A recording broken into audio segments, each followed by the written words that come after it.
Hi, and welcome to my channel, Laura's Library Card.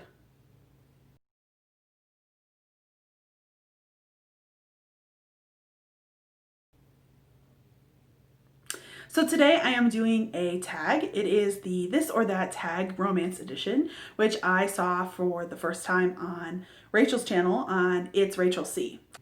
This was inspired by a video that was done that was called This or That, and it was by Gwendolyn Kensinger. She had done a video where she took a bunch of the Instagram templates where it was like autumn or winter, this or that, and she put together a whole bunch of bookish ones, and then Rachel from It's Rachel C put together a sort of romance edition. So that is what I'm going to be doing today, and I'm counting it as a tag. So yeah, and I will tag people. So let's get started. So first question, slow burn or insta-love?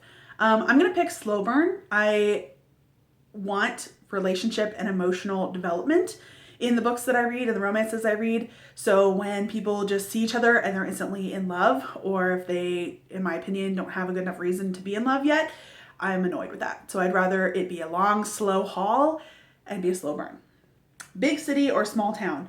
I don't really have a preference. I think there is sort of a fun, like, mysterious and sexy element to a big city, but also I kind of like the charm of small town. So I could kind of go either way for that one. I guess I probably read more small towns, but I could go either way. Historical romance or contemporary romance? I am going to pick contemporary romance. I think part of it is that I just haven't quite found the right historical romance for me. I just feel like all of them are kind of the same. Yeah, don't come for me. Okay. Because the same could be said for contemporary too, but I think it just, for this moment in time, I'm saying contemporary romance is what is doing it for me better than historical. Next is read at night or read in the day. I'm a read all the time kind of person. I do read a lot during the day because I'm at work and I listen to audiobooks, but then it tends to be that I read at night, sort of right before bed after I've come home and made dinner and chilled out a little bit. So read at night, except for when I'm at work, and then I read during the day. I don't know. Online shopping versus in-store shopping. I don't do a ton of shopping for books. I like to browse a bookstore. Who doesn't like to browse a bookstore? Who doesn't like to browse the library? But I usually am purchasing books that I've already read. I'm not a big take a risk on a new book that I've never read before. That's an outright purchase. So if I'm gonna just buy a book that I know I've already read and I know I already like I'm also okay with online shopping. This one's tough. Solo point of view or multiple points of view? For a romance, I prefer multiple points of view. I like getting the other side for the I like getting both sides for the characters who are falling for each other. I feel like that just increases the tension. I feel like that increases I like seeing that emotional development, as I mentioned earlier, so I like seeing both sides fall for the other person.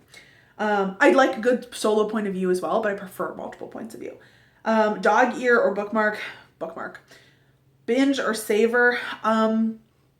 Yes, it kind of just depends on the book. Because if I'm really loving a book, I want to both plow through it and get through it as much as possible and just like raw binge it. But I also am like, this is so great, I have to savor it. I'd say mostly I'm a savor kind of person. I just like to take my time for the most part. Sweet or steamy? Again, it kind of just depends. Most of the time I would prefer a little bit of steam, but I am also okay with sweet. I really care more about the tension and emotional development. So if there is good buildup of the relationship, we are seeing the people fall for each other, like I am on board, even if we don't get like actual sex.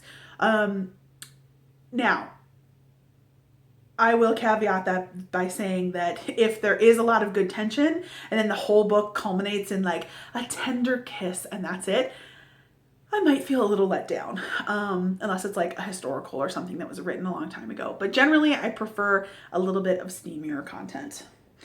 Happily ever after or happy for now? I don't really care. I want them to be happy. So I feel like happy for, I guess I don't really know like the difference, because I guess I will say that I like the happy for now a little bit better, because when it's like a contemporary romance and the people have finally gotten together and they finally get to know, like get to figure out what they want, for it to like culminate and end in like the book ends in like a marriage proposal or something, and then therefore they get married and it's happily ever after. Sometimes that feels a little too wedged in, especially when the character, especially if like in a romance the male character is like, I'm never getting married at the start of the book, and then by the end of the book he's like down on one knee after he's known this girl, like he's like fallen in love with her, and then she changes this whole viewpoint on romance. Like I'm like, oh, why don't you take your time to get there? So I guess I'm more happy for now. I just talked myself into it.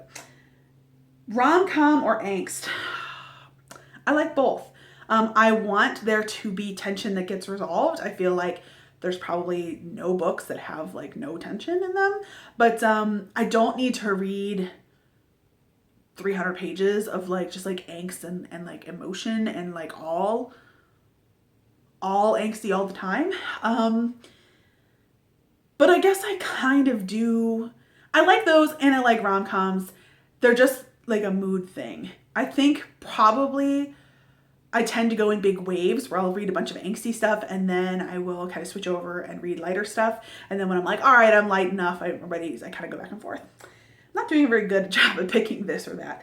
Office romance or fake relationship? Fake relationship. I mean, like, I like an office romance too, because you kind of gotta like keep things, you know, on the quieter side. A lot of times it's like a secret, but I really like a fake relationship. That's one of my favorite tropes of like all time. First love or second chance romance? I guess I would pick first love. I mean, like, I don't read that many like YA where it's actually literally people's first loves, but like I could see and I would enjoy a book where like maybe people have had some experience and like been in relationships before but never been fully in love, or like finding this relationship is like a level of intensity that they never had reached before. But I don't know, for me, like I recommend to me a good second chance romance if you have one, because I feel like frequently my complaint about second chance romances is that there's too many feelings from the first time people were together that are still lingering, and so therefore we don't get to see that like emotional development happen because they're just like residual feelings that are being carried through. Slash maybe there's cheating, slash maybe there was a big misunderstanding or miscommunication. I like miscommunication, like I feel like that happens in real life and so we need to take that into account, but for there to be like a misunderstanding and that's why they've been apart for 20 years, like most of the time the second chance romances are like, well, I've loved you this whole time, I'm sorry we've been apart for 30 years. I'm like, well, if you loved her this whole time, like where were you for 30 years? So I don't know, I have a lot of frustrations with second chance romances. If you have a good one, please recommend it. And the last thing on this list is a grumpy hero versus a nerdy hero. Can I have a grumpy nerdy hero?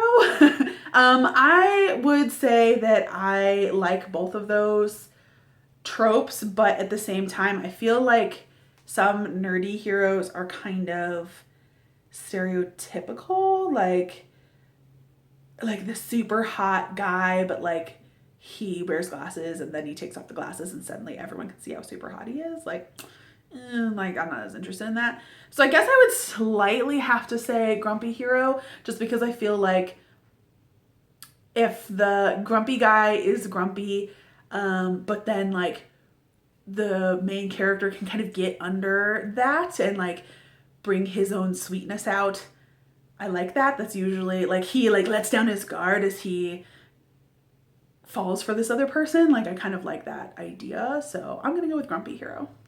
So that was the this or that list of questions that I found on It's Rachel C's channel. She didn't tag me, but I am tagging you if you're watching this video, and I thought it was a really fun, quick video to run through what my preferences are. Don't forget to like this video and subscribe to my channel for more content that is romance related especially, and thank you so much for watching. Bye!